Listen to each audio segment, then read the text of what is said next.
served that one suspension out of the 3 that he got. He served the 1. So the remaining 2 then were deferred. Remember, they were referring the last 2 until after the appeals process.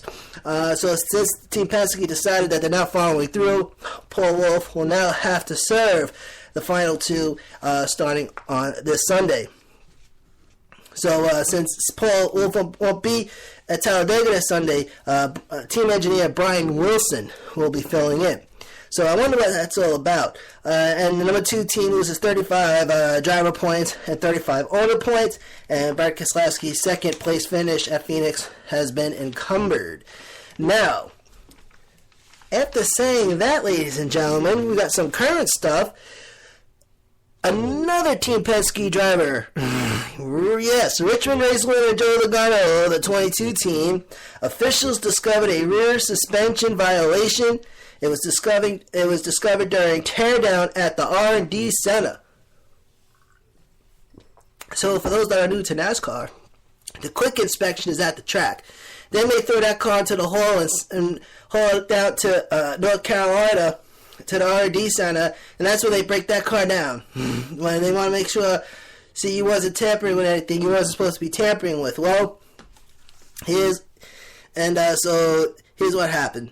One, the number 22 crew chief, Todd Gordon, has been fined $50,000 and suspended for 2 races. And then Joe Logano's win is now encumbered.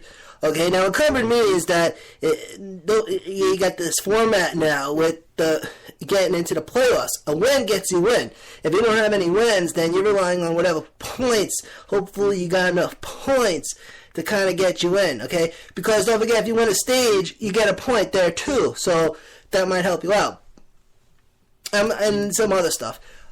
So if it comes down to you got you and another driver with the same amount of points, and one of you guys is getting in, they might not count that. They're not going to count that win. It's been encumbered, so that's going to affect your ability to get into the playoffs. So, I mean, I don't think it's a big deal because it's early in the season, unless Joe Logano doesn't get any other wins, But we'll see how this plays out.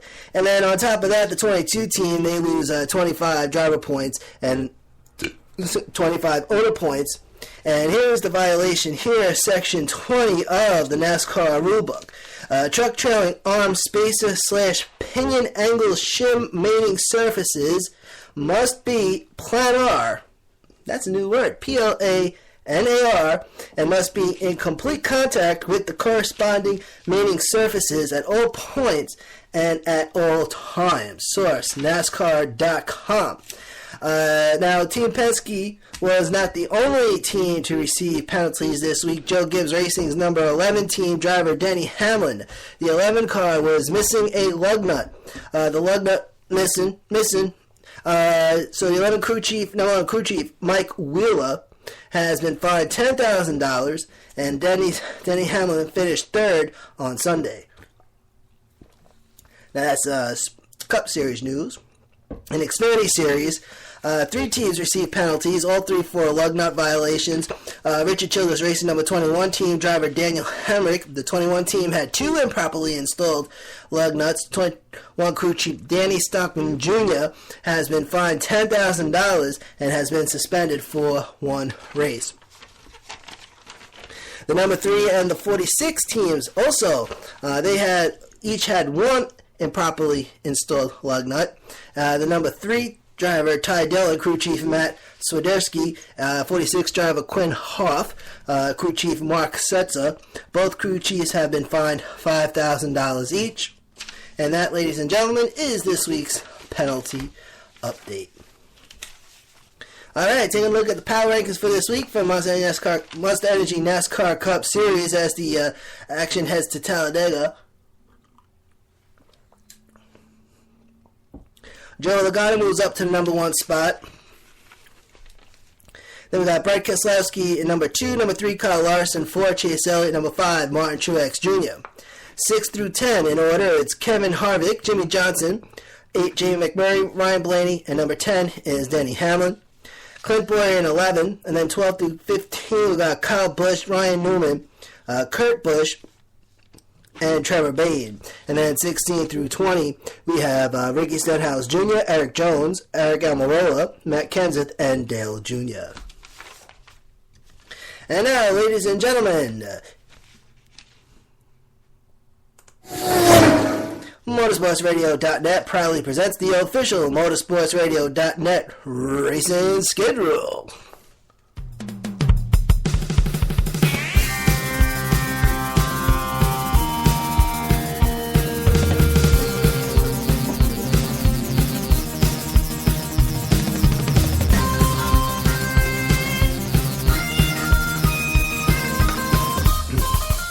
Time to burn Sweet River in Sweet Home, Alabama. NASCAR heading to the Talladega Superspeedway, 3366 Speedway Boulevard, Lincoln, Alabama. Capacity 78,000, 2.666 miles of asphalt. Bankings at turns 1 and 2, 33 degrees. Turn 3 is 32.4. Turn 4 is 32.5. Tri-oval 16.5.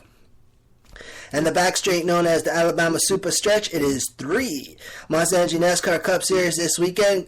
Truck Series returns next weekend, as mentioned.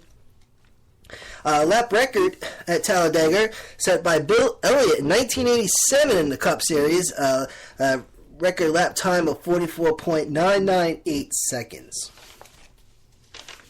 NHRA heading to Atlanta this weekend. IndyCar and Formula One have the weekend off. IndyCar returns on May 13th. Formula One returns on May 14th. And then, of course, this weekend we got the Kentucky Derby. So here it is, ladies and gentlemen, this weekend's racing card. Starting with the NASCAR Xfinity Series on Saturday at 1 p.m. Eastern on Fox and MRN. And that's going to be the Sparks Energy 300 with 113 advertised laps. Stages 1 and 2 are going to be 25 laps each. Stage 3 is 63. Then the Monster Energy NASCAR Cup Series racing on Sunday at 2 p.m. Eastern on Fox and MRN for the Geico 500. 188 advertised laps. Stages 1 and 2 will be 55 laps each. And Stage 3 will be 78 laps. And we got a link if you want to see the paint schemes for this Sunday. Go to motorsportsradio.net and click on the Talladega Paint Schemes button. That will link you to the NASCAR page, and you can check out the cars for this upcoming Sunday, both for Cup Series and Xfinity.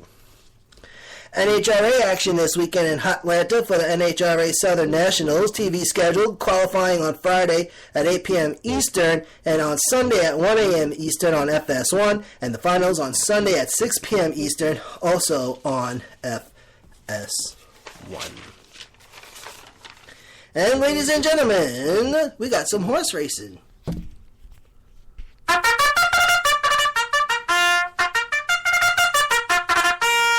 Alright, this upcoming Saturday, it's the first round of the Triple Crown, the Kentucky Derby, the most exciting 2 minutes in sports. Churchill Downs, located at 700 Central Avenue in Louisville, Kentucky, officially opened in 1875 and held the first Kentucky Derby on the same year. Capacity with the infield open is going to be 170,000. Churchill Downs is named after John and Henry Churchill. Kentucky Derby traditionally held on the first Saturday of May with a 2-week Kentucky Derby Festival, which leads up to Kentucky Derby Day.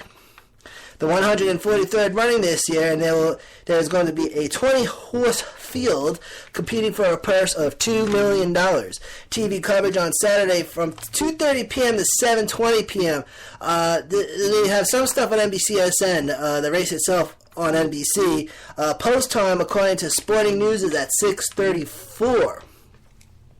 Now, if you don't want to miss it, I tune in at 6, just to be on the safe side, okay? So here are 20 horses. Now, one, I'm not making any picks, because I don't want to be responsible for people losing all their money.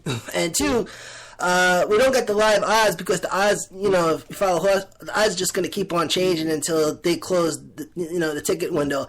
Until they stop taking bets on Saturday, those odds are going to keep on changing. So, but here is the field. Okay, post number 1 is going to be Looking at Lee. All right, and then we have Thunder Snow, Fast and Accurate, Untrapped, and then post number 5 is Always Dreaming. And the last I checked, that guy's the track favorite All right. State of Honor, Gervin, Hence, IRAP, I-R-A-P, and then in post number 10, it's Gunavera. Right, number 11, it's Battle of Midday. Sonneteer, number 12. 13 is J-Boy's Echo. 14 is going to be Classic Empire. Number 15 is McCracken. 16, Tap Writ. T-A-P-W-R-I-T. Number 17 is Irish War Cry. Then we have Gormley, Practical Joke, and in the post number 20, it is Patch. So 6:34, ladies and gentlemen. And remember, tune in at 6 o'clock to be on the safe side. Now, the Preakness, the second round, scheduled for Saturday, May 30th. And the big one, the Belmont Stakes, scheduled for Saturday, June 10th, ladies and gentlemen. And that, my friends, is a wrap. So enjoy this upcoming weekend of racing. Again, Xfinity Series race recap on Saturday after the race is over. And then Cup Series recap on Monday at 7:25, provided the racing schedule doesn't change. So remember, weather might be an issue this weekend. So we'll see how it all goes. And again, check out any program you want on demand at motorsportsradio.net. From Long Island, New York, this is Manny A. And this is the Motorsports Radio Podcast Network. Have a good weekend.